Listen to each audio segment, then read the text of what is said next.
नमस्कार मित्रांनो, आजच्या क्षणाची सर्वात मोठी बातमी समोर येत आहे। काय आहे आजचा स्पेशल रिपोर्ट?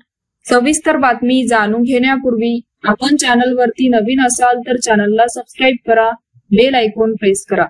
राज्यभरात सध्या धनगर आरक्षणाचा मुद्दा चांगलाच तापला आहे।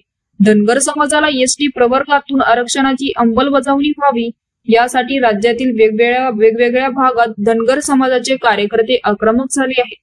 अहमदनगर येथे सकल धनगर समाजाच्या वतीने राज्यव्यापी आमरण उपोषण सुरू आहे।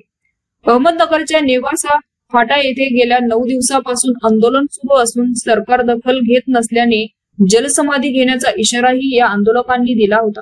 अशातच आता या उपोषणामधील 2 तरुण बेपत्ता झाल्याने खळबळ उडाली आहे। याबाबत सविस्तर बातमी अशी आहे की अहमदनगरच्या नेवासा फाटा येथे सुरू असलेल्या धनगर समाजाच्या उपोषणामधून 2 आंदोलक बेपत्ता झाल्याचं समोर आलं। या आंदोलकांनी धनगर समाजाच्या आरक्षणासाठी मागणीसाठी जलसमाधी घेण्याचा इशाराही दिला आहे।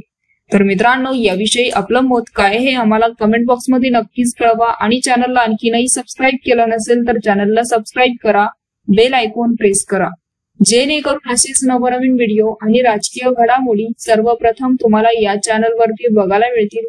तुर्तास धन्यवाद। जय महाराष्ट्र।